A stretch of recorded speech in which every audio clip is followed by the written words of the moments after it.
Yes, Sorry. My it's all name good. is Missy. My name is Missy, and I am the owner of GenxProud LLC. My website is finally up and running, and there Ooh, are some products, and there's a couple of, I think there's 3 blogs on there because my website manager is working on it. I am a veteran. I was a single mom for a lot of years, but my daughter's now grown and has moved to Florida, unfortunately. She got engaged along with me, so we're both engaged. wow, Yeah, congratulations for both of yeah, you. That's yeah. exciting. It is. Somebody's like, "You have a double wedding?" I'm like, "No, no, no, no, no," because it's just too far away, too hard to coordinate. Let's see, what else can I tell you? I love to write. I like reading. I got my new glasses. I'm really hoping that it makes a difference so I can read. And what else do I like? Oh my gosh, there's so much I like. What do I like, Elizabeth? I can't even think of it now. You like creating on Substack? You like Well, writing. Yeah. Oh, painting. I like to Mm, paint and I like to write, draw. very So cool. yeah, I'm trying to get back into that soon. But that's me. And I have to say, your glasses caught my attention as soon as I got on. They are so fun. Thank you. I like fun glasses. I have to Ah, get a pair that's not so much fun, but I wanted to make sure these worked before I bought another pair. So perfect. Yeah. Well, I'm Heidi Giesbrecht, and I write at Encouragement Along the Journey. I've also just started a new kind of smaller little thing that I'm not sharing a lot of the articles yet. I'm kind of just a minute, sorry. letting it kind of organically grow as it does, called Reflections on the Sacred and the Ordinary. Oh, Um, cool. yeah, it's kind of a place where so encouragement along the journey, I was like writing down kind of 3 words about it, and it was like authenticity, connection, and encouragement. That's kind of my goal with that part of my Substack. With the other one, it's more around like questions that I have to process myself around faith and belief and all that. And so it's meant to be a very open space that anyone can read if they're interested, but it's also, I recognize that for some people that may not be a space they want to step into. So Yeah. yeah. And for me personally, I live in Canada. I'm on the west coast of Canada in beautiful British Columbia. Um, I have lived in a number of different places. I was actually born in South America, lived there for Oh, a wow. while, moved to Canada, moved to Mexico for a couple of years, lived in the mountains in Mexico, in a tiny That's cool. little village. Yep. And then back to various parts of Canada since then. So Cool. I'm I've got my partner and I have been together for just about 32 years. And we Cool. have 4 kids who are now young adults. So they are currently 21, 23, 24, 26. And then we have a plus one, a friend who 4 years ago Mhm. lost her home and needed a place to live. And so we said, "You're welcome here." And so we have a 5th child living with us.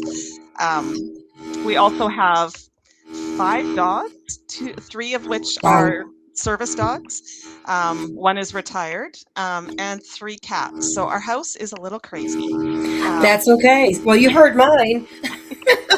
I'm not I, actually, Elizabeth, can you just shut the front door so he doesn't keep doing that to me? Thank yeah, you. I Sorry. farmed She's, I I farmed the need Barky one out yep. to my husband's office, so he's Yeah. hopefully not here. But Yeah. yeah, No, and it, I'm in the kitchen because I usually sit on the couch, but I'm like, no, I want to do something different today. yeah. Well, But and I've in my paid work, I'm a therapist. I've been okay. doing that since 97, so I don't even know how many years that is. I can't do math today. I haven't had my coffee. That's really okay. I mean, I well, didn't even tell you about what I've done through life. I'm disabled yeah. now, but I've been administrative assistant. I mean, I had a lot of odd jobs, but Yeah. my big jobs were I worked at Girl Scouts as a retail manager, and then I started as a teacher, an instructor, and then became the dean. And then I also, on top of the dean, I was also a cosmetology school Mm, director. But then the owner, we didn't get along, and he was letting everybody go. yeah. And so after that, I became another administrative assistant, but on the high end because I worked in a vice president's office Okay. and high visibility vice president's office. So, Yeah. and then from there is where I became disabled. But Yeah. Well, I I loved didn't. I loved your piece that I don't know if you posted it this morning. I saw it this morning on learning how to teach in front of the classroom. Yes, That that was was great. today. Yeah. Yeah, that was Yeah. like, because it was the first time I'd ever taught. I'm like, I don't know how to do Yeah. this. But my executive director was amazing. He was there for me to support me 100%. And if I had any questions, he had an open door. It was amazing. Yeah. We had a good team until Yeah. the owner was a jerk. But Yeah. Well, and when you reached out about like talking today, you had said, how about we talk about like, I think you described it as new chapters or the of next our life. chapter. Right. Yeah. Chapters and how they've kind of Yeah. shaped us, or Yeah. what we've learned from it. Oh, yeah. I wrote down my chapters because I'm like, okay, what are my You're chapters so of my life? organized. Not really. Okay. Not really, but I had to write it down because of my memory. I Hmm. have to have cheat sheets when I'm talking. But I thought that was kind of interesting because I've been through a lot of chapters in my life, Yeah. and I've like learned a lot, and that's what you'll see when I talk about them and what I've learned. I mean, if that's what you want to talk about as well, Yeah. your new Sounds chapters in great. your life. Yeah. I'm Um, writing notes as we're talking now. Now I'm like, I gotta write my chapters Wait a down. minute, let me write it down. But so of course our first chapter is we're kids and we go to school.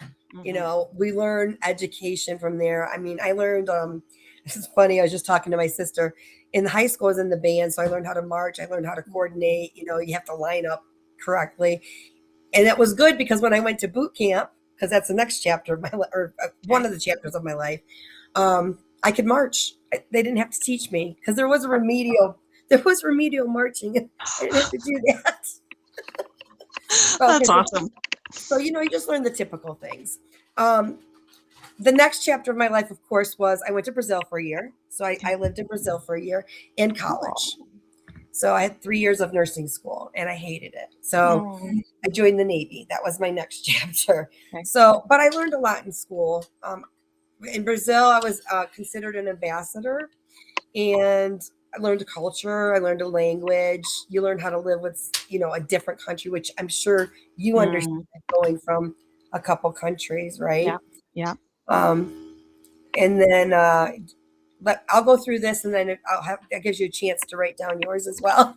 Sounds great. I'm almost Okay. there. I'm jotting And it then down just as we ask go. questions. Everybody can ask questions. We had is it Setsi said hello? So hi, Setsi. The next chapter, of course, is the Navy. Yeah, you learn a lot in the Navy, and I grew up. You know, you have to grow up, and attention to detail. You have to be able to listen to some, you know, even if you don't agree with them, you have to listen to your not subordinates, your leaders. You have to listen to your leaders and learn how to do that. And then you have to learn how to, you know, train subordinates as well. So that was always fun. And I loved the Navy. But of course, I got pregnant. This was the next chapter of my life. I got married. So we got married. And after that, I got out of the Navy because he'd be working 16-hour shifts. I'd be working 12-hour shifts. The baby wouldn't even know us. So I was like, okay, since I can opt out, I will opt out. I wish I hadn't, but you know. Oh, shoot. Hold on a minute. I lost you. Oh, there we go. Okay. I know my thing went down for some reason. Hindsight, right? What I learned from that was I wish I'd stayed in the Navy because I really did love it. And I had the option of staying or leaving. So hindsight. Next chapter of my life was marriage and the baby. Learn a lot about life when you have a baby. Oh my gosh, yes. A lot about life, right? Yeah. But what was the biggest thing with my marriage was my husband did not know how to communicate. And he left me twice. So that was actually the next chapter of my life, and where I had to be strong for my daughter. I had to stay. I had to teach her things. You know, when he left the second time, because I let him come back and he left again, she had become attached, and she became a very angry child. So that was very hard for me with her growing up, very angry. I had to try to learn how to adapt to that, which we butt heads the entire time she was a teenager. but come to find out now she was bipolar, which we didn't know. Oh, that's Yeah. a big piece. Yeah. That played a big part in it. So we know she found out in her 20s she was diagnosed with it. But, you know, you look back, I was like, oh, that makes sense with a lot of things that happened with us. Yeah. So, yeah. And then after my husband left, we were still married. I got a new boyfriend. Okay. And he was the love of my life. He was my soulmate. And we were together for 13 years. And, you know, I learned to live with somebody else. I learned how to deal with my daughter and him, and they became close. They did eventually become close. I mean, the words did come out of her mouth that I was expecting. Don't tell me what to do. You're not my father. It happened once, but he told her, doesn't matter if I'm your father. You're not going to treat your mother that way. And then after that, they became pretty close. Had him for 13 years. And in 2020, he passed away. Oh, and it wasn't COVID. He got pancreatic cancer. Oh, and he passed away. So that leads into, I'm going to say death, because in 2018, my dad died, which was very hard on me. 2 years later, my boyfriend, or my fiance, he was my fiance, died. 2 years later, my mom and my estranged husband passed away. 2 years later, my mother-in-law passed away. And this is the 2 years, my cousin passed away this year. Oh my goodness. So I've been dealing with a lot of grief. I'm still dealing with it. I just see a counselor and we talk about it. I've gotten through a lot of it.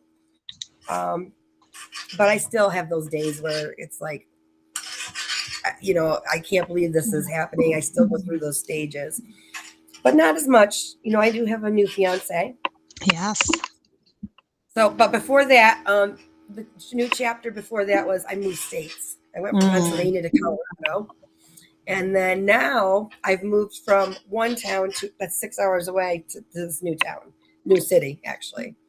And here I have a girlfriend and a fiance. So those are the different chapters. And I've learned to be strong. I'm learning to persevere. Yeah. Like I said, I still struggle. There's still days I'm just like, oh, I wish, you know, because I have a disease that causes me pain every single day. It becomes extremely difficult. So, that's a chapter too, I guess. I was diagnosed with fibromyalgia. So how long ago was that diagnosis? That was 2000. I had it since 2018, but they diagnosed in 21. Okay. Oh, so 3 years of trying to figure out what was going on. 3 years. Yeah. To get a neurologist and him finally saying, yep, this is what you have. Yeah. So those are the chapters of my life, and they've really shaped me. I'm still kind of, I have severe anxiety, and I think it comes from a lot of the trauma that I had, and we're working on that too.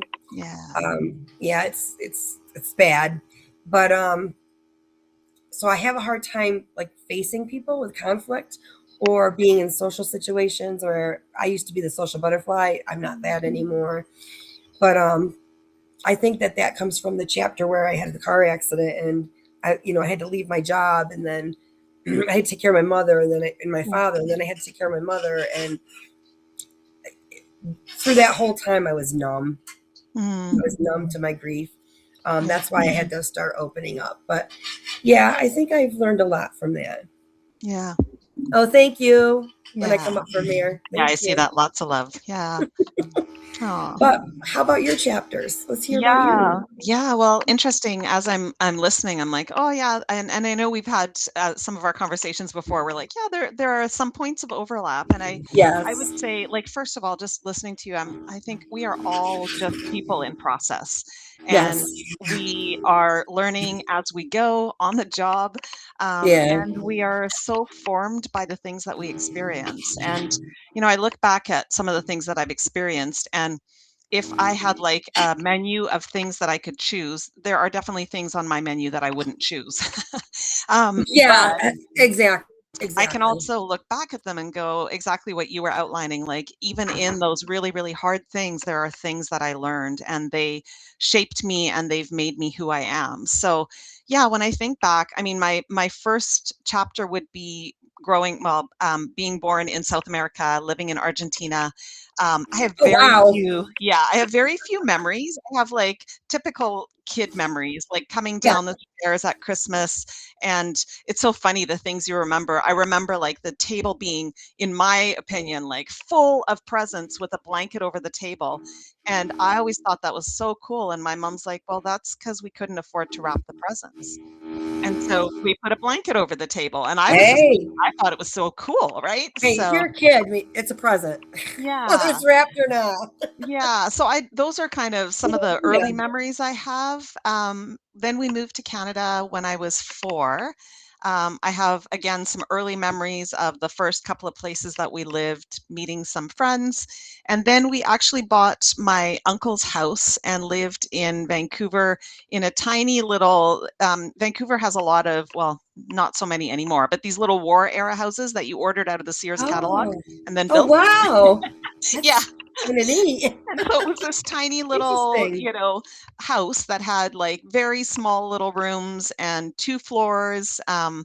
And that's where I spent kind of my young years. And when I think about my childhood, I've done some writing on my Substack about it. One of the pieces is grade 4 voice. I think I wrote another one as well.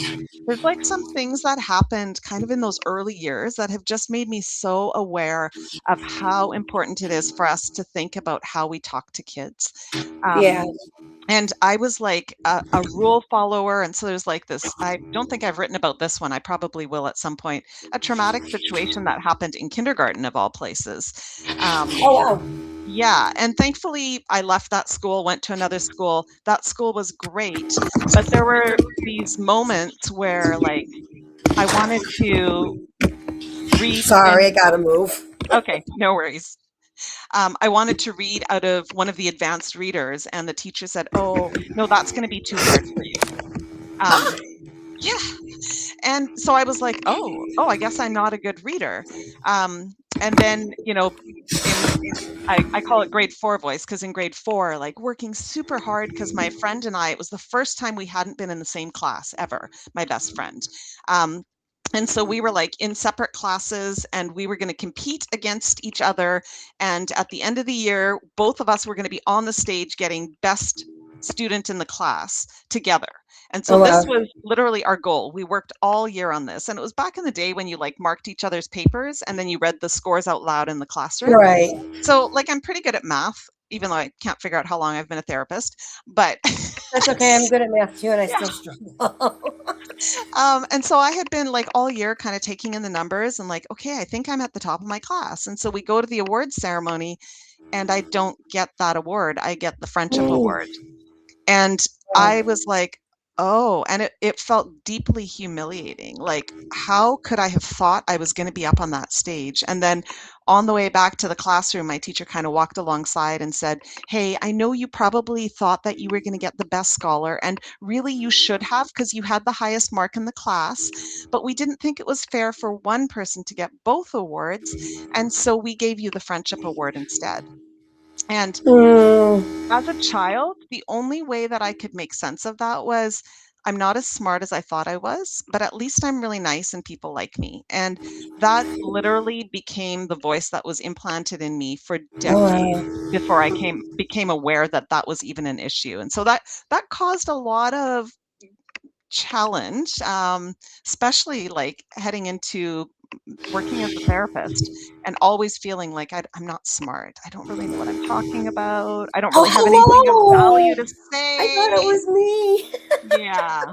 Yeah. I thought it was just me. Like I got through my two master's degrees, and I still feel like, how do I have 2 master's degrees? But it was writing. It was a lot of writing, and I love to write. So it's like, I guess that's how I got through it.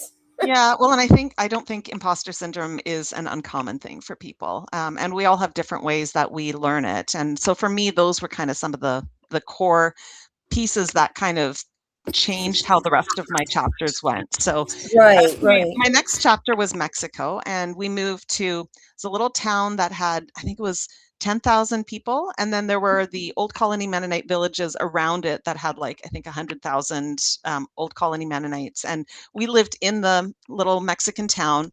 But my parents taught German and Spanish Oh, wow. at a school for people that had been excommunicated from the community. And when you were excommunicated, it was a shunning. Like you couldn't participate in the school, in Yeah. business, in anything. And so You my said parents, Mennonite, right? Old Colony, yeah, yeah. Yeah, that And makes so, sense. yeah, and so my parents taught the excommunicated families and gave them an education. And so that, for me, that was, I think my biggest learning was just like how different the world is. That what we have here is, even when we are the poorest of the poor, we have more than people have in other countries. Yes, Um, exactly. and just becoming aware of that was really very eye-opening. I remember coming back after that, and like reverse culture shock was a thing, and I had never heard of it. But I learned pretty quickly Yeah. from experience, and then went on to do some research projects on it because I was like, I need to know more. Like, why is this happening? But just feeling very disillusioned with my friends and people that I knew here who seemed so unaware that there was like a world out there where people were suffering. Yeah. And then we lived back kind of in the Vancouver area for about so 1 year I came back totally on my own. So the learnings there were, that was really hard. There's a bunch of stories around that. I won't go into all of them. Maybe I'll write about them. I keep getting There ideas to you write. I go. should write I about know. I that. think of Yeah. stories like when we're talking. I was like, oh man, I have a piece of paper to write it Yeah, down. I know. Write down new thoughts. And then we moved out to the valley about an hour away. And so everything changed for me, my community, my school. And it was the first time that since elementary school that I had gone, like when I moved back, I went to a private school. When we moved out to the valley, I went to a public school, and it was amazing. It was a really wonderfully eye-opening experience. Made some really good friendships, got involved in some fantastic music programs. Um, like I'd always liked music, but I think that's when I Me really too. realized how much I loved music. Mm-hmm. Um, and then I had some losses because actually, even before that in childhood, some significant losses with my two grandmas. And I Oh, never knew either of my grandpas. And so I really had my one grandma in South America that I wrote letters to. And then I had my grandma here who was like a second mom to me. She would take care of me while my mom worked. And so losses started very early. And then when I was 16, my brother, he actually was diagnosed with cancer uh, a year and a half earlier, fought mm. for a year and a half, and then passed away when I was 16. And he Oh, I'm so was, sorry. yeah, he was 13 years older than me, but he was, I think I was probably most like him in my family. And so he was my person. And so that was super hard. That But sucks. his wife was around, and I really connected with her. And so she lived in Ontario. We would write letters. She actually ended up going out to Bolivia to do some relief work. Um, while she was in Bolivia, she was actually killed in a car accident. Oh And no. yeah, so the whole like the theme of loss, for me, it was 6.5 years. It was every 6.5 years. It was like a really significant loss. So after high school, I had gone out to Winnipeg to be at a private college out there, and I was also at the University of Winnipeg. And I would say that was when I feel like my life really started to open up. I When I wrote down like words to go with it, I wrote curiosity and questions. Um, I Yes. I learned to be curious, and I learned that questions didn't have to be scary, because I Yep. think before that it all felt like everything had to be very certain, and everything was you could figure it all out. And in Yep. Winnipeg, I realized that no, you could actually ask questions and not find answers to them, and that was actually okay. And it felt like it really just opened up my world Yeah. in a really good way.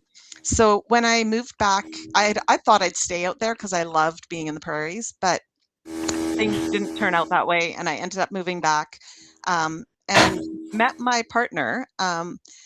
And he was somebody who we had the same kinds of conversations that I had had with my friends in Winnipeg. That when I Oh moved wow. back, I found I just wasn't finding people who were connecting with me in the same way. And so, yeah, we were really good friends, and we'd have like these deep conversations about everything under the sun. And I loved it. And so eventually we were like, I guess maybe we're more than friends. Maybe we actually want to kind of do life together. So, That's awesome. yeah, so that was kind of the start of my next chapter. And I ended up going back to do my master's. I got my degree. I started out a private practice. Everything seemed to be going really wonderfully. And then my dad was diagnosed with cancer in October, and he was gone by April, by Easter. Yeah, And that's like Mike was June and gone by August. It was 2 months. it's so It's hard. terrible. Yeah, when it's so I mean, we've had like the more drawn out, we've had the sudden, we've had the unexpected car accident. So yeah, lots of pieces. The wonderful thing was Richard was really instrumental in helping me heal some of the wounds that I think came with some of those losses. Yeah. Because with all those losses, there was like this fear of connection. And then just before I moved back from Winnipeg, I had a relationship that I thought was I thought we were long term. And it ended very abruptly with no warning. And so I developed this new thing that I carried with me, which was if I ever truly love someone, they're either going to die or they're going to walk away. Hello. Yeah. Agreed. Agreed Mhm. 100%. And so that was a really tricky one because now there's this guy who's amazing, who we have these wonderful conversations that like he constantly gets me thinking about things in different ways. And I am scared to let him in because if I let him Hmm. in, if he sees who I really am, he's going to walk away. Or if he doesn't, then he's going to get sick and die because that's just what happens. And so I wrote for that chapter, I learned that love doesn't have to be scary. um, It can be. yeah, it can be. Yeah.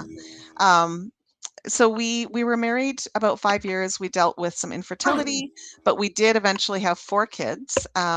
What we didn't know at the time that factors into my writing a lot is that my husband, as well as all 4 of our kids, are autistic and ADHD. That's right. You Um, said that before. I remember yeah, that. yeah. And so we had our first, and our first was not an easy baby. The best words that people could give me for it was colicky. And Oh, yeah. my second was even harder than my first. And so Oh, I think we spent about 3 years with both of us thinking that we should never have had kids, that we were clearly not cut out to be parents. Everybody around us seemed to be navigating it much better than we were. And like we had obviously made the wrong decision, but it wasn't a decision we could change. right. Um, and then we had our third, and we realized, oh my goodness, perhaps it's not us. Exactly. Yeah. And then we had our fourth, who was like a combination of the first two. But by that point, we had figured out that there's something going on with our kids that makes them just really challenging. So we had Yeah. read Raising Your Spirited Child by Mary Kersinka. If anyone has kids that feel like just more, it's a fantastic book to read. Wish I'd Um, had that before. I know. Well, thankfully, I had my supervisor at the time heard me talking about the kids and said, "Have you ever read this book? I think you should read it." And man, was I thankful she suggested it because it gave me a different perspective. Um, and then it still took a couple of years as we kind of figured out what was going on, but we eventually, by the time our oldest was 12, so kind of in that 7 to 12, we started putting the pieces together, and it changed our lives for the better because we suddenly had access to language, to understanding. We had kind of figured out a lot of the things already. So we were Right. already doing a lot of the things that were recommended post diagnosis. Well, Um, that's good. yeah, but it gave us some language for why it was as hard as it was, and also just that understanding of, oh, my other big internal thing was you're making a big deal out of nothing. And so it could finally talk back to that piece that said, you actually aren't making a big deal out of nothing. You are living a life that is really difficult. Yes. And it was validating. And so I would say like all of those pieces have hugely factored into who I am as a therapist. in the work that I do. And anyone who's read any of my stuff will know that it echoes through my writing as well. I guess I had like the last 4 chapters that I kind of wrote out briefly were as my kids got into school age, we decided to not send them to school, but to do a little bit of a different schooling journey. And eventually, I've done a couple of lives with Katie Purviance around Hmm. this, which was great. But we eventually ended up on an unschooling journey where Oh, the kids didn't go to school, they didn't follow curriculum unless they wanted to. We really just followed their interests and we created opportunities to go cool places, to learn just by doing everyday life. And it was amazing years. Like I loved it. that's cool. I don't think we could do that in the United States. There's just too many Mm, rules we have to follow. For yeah, even if you're homeschooling, you still have to be with a district and you still have to follow their rules. So like, yeah, well, that sounds really cool. I mean, that would yeah. have been wonderful for my daughter. Yeah, Would have and been it wonderful. was. It was exactly what my kids needed. And so interestingly, like as I was figuring out who I was as a therapist and how I worked, I started out feeling very much like there was a structure to it. There was a way that I had to do it, and it often didn't feel totally congruent. But again, there was that whole, well, I'm not really that competent, so I just have to figure it out. Um, I know, I and understand. yeah, and eventually I got to this place where I started realizing that what was actually connecting with my clients was not when I was doing everything the way the textbooks told me to do it, Right. but it was when I was just being me and showing up as me in my session. And so it like really opened things up and it became Hmm. so joyful instead of scary. Um, That's and like my so teaching, exactly like I my know, I teaching. totally related to your piece because yeah, it was like that, yeah, if I come alongside and just that's where encouragement along the journey came from was this idea of I don't have to be the expert. In fact, I don't want to be the expert. Exactly. I don't want experts to tell me what to do, so why would I tell other people what to do? I'd rather just Exactly. come alongside and be a gentle companion. And so yeah, it just allowed me to kind of figure out who am I as a therapist and how do I just show up as a human in what I do. And so then came COVID. So prior to COVID, I was seeing about 4 to 6 clients a week. It was pretty low key. During COVID, as I'm sure everyone experienced, life changed really significantly. Yeah, it did. And I went from, being in the office 1 day a week to suddenly having an online practice at home for 9 months. And in that time, I mean, there weren't those constraints of, oh, I only have the office, during these hours. So I started kind of booking people in wherever. Um, by the time those 9 months were done, I had pretty much built up to a full-time practice Oh, unintentionally. wow. And Well, yeah. so yeah, and so since COVID, I've actually been working full time. I see about 18 to 22 clients a week. Plus, Oh, I do wow. all of my own admin, social media, website. Yeah, it's been a lot. um, but yeah, there were some positives. I did a little series a while ago about, things that I learned in COVID, and I had, I think, 9 days in a row where I posted something that I had learned in COVID because I Oh, feel that's like cool. there were some negatives, but there were also a lot of positives that I really wanted to hold on to. Um, and then I think I would say my next and the current chapter, I wrote it down as Substack, and then in big capital letters, Yes. Joy, Joy, Oh, because yes, absolutely. yeah. Absolutely. Being here since November, I just this week was a little different. I was very, very tired, so I wasn't as inspired to well, I was inspired to write. I didn't have the energy to follow through. But I feel like my brain has just been sparking. It's felt like fireworks. I'm constantly thinking of things. I mean, for that matter, this is just one of my many piles of Oh, notes wow. of things that I want to write about. I've got another pile over there. I've got a journal filled with notes. Like I'm just constantly, I've got voice notes that I've emailed to myself. I That's feel a like good I'm just, idea. I forgot I could do that. yeah, That's a really good idea. I find I'm just loving it. So I don't know what this chapter is opening towards, but I do feel like it's Neither. opening towards something. And I'm excited to kind of see what that might be. So, I agree. I think Substack has been amazing because I like to write and it just helps me get things out. I have a journal of a list of things I want to write about too, and I every time I think of something, I write it in that journal, which I don't even know where that went at the moment. I got to find that. I don't. Substack is just different, and mhm, I tell people you really need to get on Substack, even if you're not a writer. yeah, If you like to read, it is a really great place to go, or just talk in the notes or in the chat. You don't even have to like read anything if you don't want to. right. But it's a great place to learn. You know, Yeah. the only thing I'm having trouble with is I'm trying to get away from the politics. I get a lot of political ones, Mm, and there's just a few people I like to follow, so I know what's going on. But yeah. then I get a whole bunch of them. Like, I don't care. I already know Mm, this. You know, yeah. I want to get away from that. I'm here to have fun and to enjoy myself. I can do that on TikTok. I don't need that here.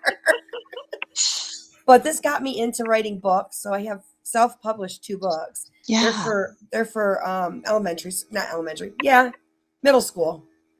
And I'm working on my third. It's in editing right now. My sister's my editor, one of my editors. Nice. And then I wrote a mystery, and that's also in editing. But that's going to be part of a book that I'm going to have 2 mysteries in, 2 different stories. And then I'm Okay. going to put that together as a book and then self-publish that as well. Oh, that's so Um, fun, Missy. That's awesome. I know. I just want to write. Just Yeah. let me write. Um, and again, I'm going back to the drawing too, and the Mm, painting. And I was painting a lot at one point, but I have so many. I know. Don't worry. Mine doing the same. Um, I have so many paintings back east. I don't know what to do with them because I've tried to mm. sell them and I just had no luck. But I didn't have the right crowd, I don't think. Post them on Substack. I'm gonna have to. It's just the problem is they're back east. So Ah, now I have to create some here, and then I will post them on Substack. So yeah. I want to recreate one that I did. It's I have it down in Durango, and I'm going to bring it up. But I posted it. I don't know if you saw it, I but it's didn't a know. tree around a moon. It's like one of my Oh, favorite paintings. They're simple paintings. They're not like yeah. really detailed, Yeah. but because I don't have the patience for all the detail. Yeah. But yeah, I like to do it, and I Mm, got materials. yeah. I want to start again, but Substack Mm, takes a lot of my time, so we'll yeah. see. Yeah, We'll see. I love creating as well. But my creativity, I would love to paint. I love paintings. I just I'm a bit of a perfectionist, and it gets in the way when I try to Yeah, paint. So I have found a really great thing for me is actually cross stitch. I was And thinking about that. I I was thinking love about it, that. and I do. Oh gosh, what's the name of it? I'm trying to remember the name of the company. They make these really detailed cross stitches where literally every stitch is a stitch. Like there's no Oh blank wow. space. And so when it's done, it looks like an oil painting from a distance. Oh Um, wow. yeah, it's really, really cool. Like it's got texture and the colors just blend. Mystic Stitch. That's it. Mystic Mystic Stitch. Stitch. Could you Yeah, DM me that because I'll yeah, forget for yeah, sure. for sure. I'll have to check Yeah. it out. But Absolutely. Yeah, and so I've done I started on one that I did for my eldest because I thought like when the kids were little and I wasn't working full time, I was always cross stitching, like oh, watching them okay. at gymnastics and I'm cross stitching, taking them to swimming lessons and I'm cross stitching. And so I remember at one point thinking like if I died tomorrow and kids said, people ask my kids, what did your mom do? Oh, my mom cross stitched, they'd be like, "Oh, well, can we see some of her work?" And they'd say, "No, we don't have any." And I'm like, "Okay, this is not good." I'm like making stuff for everybody else and not for my own family. So I had done Yeah. like, a birth announcement sampler for each of them. So that was fine. And then I did like a little teddy bear one for them. But then I thought, I mean, those are kind of like their baby things, whatever. But wouldn't it be nice if they had something that was actually a piece of art that they could take with Yeah. them to their first home? And so I started on the one for my eldest, and it was a safari scene. So it has like all the safari animals on it, very, very detailed. It took me 3.5 years, and I worked on it like every evening, whenever I had time. Um, And the goal was to have it done for all of them for their 13th birthday, because I thought, wouldn't it be cool? Like on your 13th birthday, Yeah. when it took me 3.5 years, I realized, wait, my kids are all 20 months apart. This isn't going to work. Oh, So no. I changed it. I was like, okay, I'll do it for their 16th birthday. And then I did my second child's, which was this beautiful horse. And it ended up taking almost 7 years.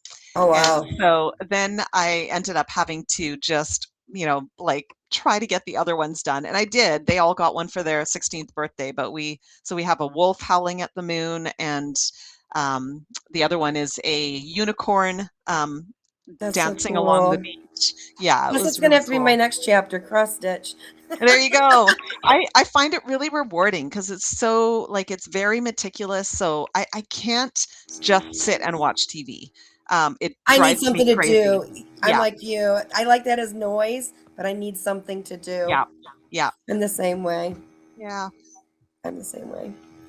But yeah, I don't really watch TV. I watch streaming. We don't have yeah, cable or anything, so I yeah. watch, shows. I'm trying to get caught up on Grey's Anatomy because I stopped watching it at one point. And I was like, I need to start watching it because I guess there's a new one, a Boston one that's coming out. Oh, okay. So I want to see that as well. So I'm like, oh, now I got to get caught up. So I turn it on while I'm writing or something. I'm like, I just need it so that I can, keep up with it and do what I need to do. But yeah, I Uh, used to do crocheting, but I'm not good at counting. mm, My sister is wonderful. She's done blankets and she's done pot holders, and they're just really yeah, cute things. I yeah, can't do it. So cross yeah, stitch might be the thing for me then. yeah. I'll I have to try Yeah, it. crocheting is something I do as well, just not as often. I used to. I Yeah, used to do more of it, but yeah, so I would did say cross I. stitch is my main thing. But My biggest concern with cross stitch though is I have arthritis in my hands, oh yeah, just my thumbs. So yeah, I'm actually going to have surgery on this hand in July. They're going to yeah. take it and get the arthritis out and like reconnect the bone. I don't know. She explained it, but it's Okay, surgery. okay. And then eventually I'll probably have to have my right hand. But if I can do that, then maybe after that I Maybe can more. start cross. Yeah. Yeah. So I was like, because she said she could do surgery. I said, can you do it for me? She's like, Yeah. absolutely. I was like, okay, let's do it.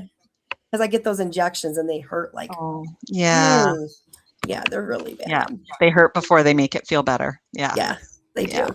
For about 2 weeks it hurts, and then Oh, after that it really feels good. Like I yeah, have no pain at all. So yeah. Well, I think my other my other hobby is rapidly becoming podcasts and lives because I lives find I love yeah. this, but I don't know how to do a podcast. Well, I had So started a podcast a couple of years ago. My second was like, "Mom, you have to do." She's the one who's gotten like, "Mom, you have to get on Instagram. Mom, you have to." It's like, okay. So, yeah, a couple of years ago, she's like, "You have to do a podcast." So, I had a podcast that I started, and again, it was like similar to my Substack, just whatever happens to show up. And I find a lot of times like a theme will show up in my office, and it'll be like, "Oh, this is the week of difficult relationships with mothers," or okay. this is the week of anxiety about flying, just whatever. Different things will show up at different times. And so I would like, okay, I'll do like whatever kind of theme shows up or whatever I find myself thinking about, that's what I'm going to talk about. And so some of them were with different service providers in the area. I Mm-hmm. did a couple with my daughter, which were really fun. Um, Mm-hmm. and then my coaches who got me onto Substack said, you need to put your podcast on Substack. And I was like, okay. And Yeah. it's actually been really fun because I'm incorporating the lives into my podcast on Spotify as well. So I'm kind of like mix and matching the two. Oh, But it's cool. been great because yeah, just a couple of awesome conversations recently. So I did one with my daughter around service dogs because she's she trains service dogs for a living. And so we did a whole talk on service dogs. And then I had one Cool. where I had invited my kids to come and chat with me and our former behavioral consultant who worked with us when the kids were little, Oh, just to, cool. share their wisdom because they have so much insight and wisdom to offer. And then my husband and I got to do one where we were interviewed, and I usually am the one doing the interviewing. So it was really nice to actually just sit back and be interviewed by our behavioral consultant. Um, That's awesome. which was really cool just to talk about like some of the challenges that we've had with recognizing our different ways of processing and functioning and how we've had to figure that out. So I'm excited for tomorrow because tomorrow I get to do a live with Christopher Karatsas and Okay. Sam of Neurodivergent Not Broken. Oh, cool. I know because I What approached time are them. you doing that? I think we were scheduled for 10 or 10:30, but I think it might be 11 Pacific time. I'll have to look for I it. will plug it today for sure once we confirm our time. But Okay.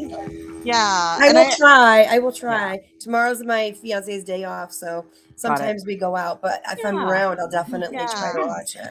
Well, and I was like, it would be really cool to talk to them about like that whole friendships and relationships when one person is autistic and one person is not.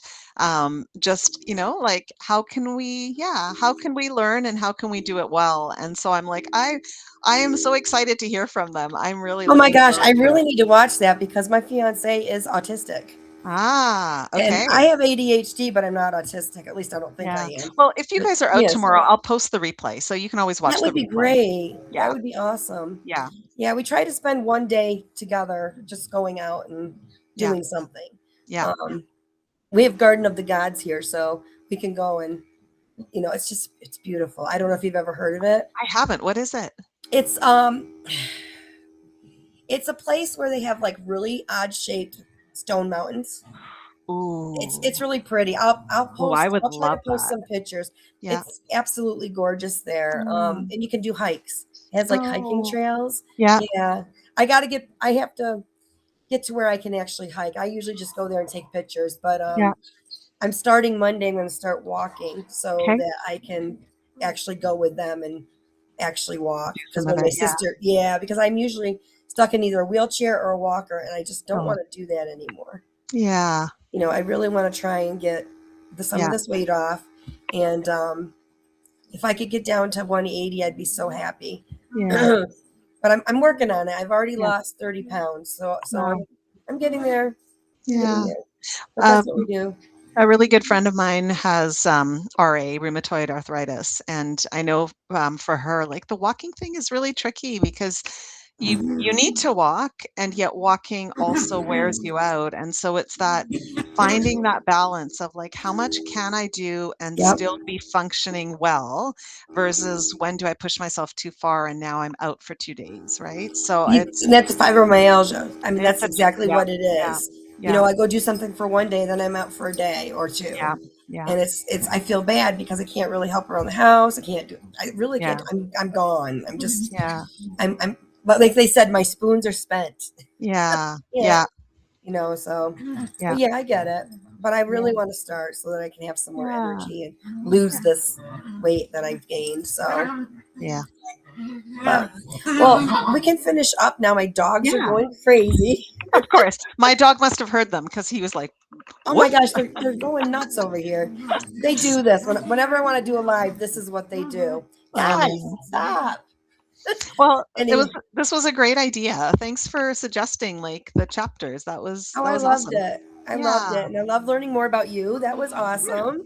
yeah. So maybe in the future I'll come up with another title. I'll throw it at you and see if it's something you want to talk about. 'Cause Apparently, this is my new obsession. So throw Mine away. too. So So I'm trying to find people who want to do it. So I can do it myself, which I've done. But yeah, I'd really like somebody to be on to co-host with yeah, me because I think it's just fun and you yeah. get to learn about people and you get to learn new things. So Yeah. Yeah, I'm excited. I've got a couple scheduled, and then I have I got a contract here locally with an agency to develop a group for parents and siblings of kids with disabilities. And oh, so cool. another therapist and I are developing the curriculum together and we'll be running the groups together. Oh, And so wow. I had said to her, like, wouldn't it be cool if the people that are coming to the group could actually hear us talking about our vision for the group and our parenting perspective as well.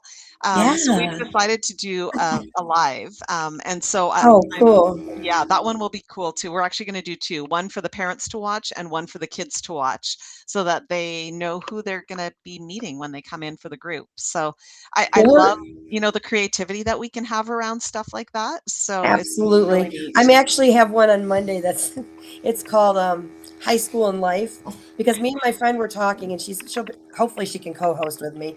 We were talking about high school is important, but it's not as important as what you think it is in high school. Oh, yes. Like a 4.0 is great in high school, but after Yeah. high school, college, they don't look at your grades. They Yeah. look at what you've done, what so it's just different things. We're going to talk about that, and Cool. I don't want to discourage kids from not going to school, but I don't want them to focus so hard that they're putting themselves down because they didn't get a 4.0. Right. Yeah. So Do you follow, and I'm so terrible at remembering names, so I'm quickly looking it up. Yeah, your Interverse. Oh, uh, where is it? Oh my goodness. If anyone knows who I'm talking about, please drop it in the chat for me, because otherwise you're stuck here hearing me go, who am I looking for? Shoot, it's something your Interverse, living your Interverse. I'm still getting to know people, so I'm not Yeah. sure. Okay, I'm not finding it easily, but oh, I know what I could do. I could use the search feature. Maybe that would work. Know your Interverse. Oh, So okay. yeah, Know Your Interverse is doing like a 31-piece series on building society from the ground up, which has been really fun to follow. I think Oh, cool. I don't know, are we day 9? And today's was school. Why do we make Oh, people choose what they're going to do for the rest of their lives at 18 when their brain isn't even fully developed? And I was yep. like, yeah, exactly. Like if we could approach school as a lifelong learning process, more like an Yes, unschooler, it changes things. So I think you it guys really will have a great does. chat on Monday. But if Oh, you have a cool. chance, look up Know Your Interverse Okay, yeah, and read the school one. You'll enjoy it. I will. Well, Yeah. thank you, Heidi. I really appreciate you coming Yeah. up with me. This has been great. Yeah, thank you for having me. You're And very thank you welcome. everybody who joined. Bye, It was great to have you everybody. there. Yes, All thanks. Bye right. bye, hon. Bye.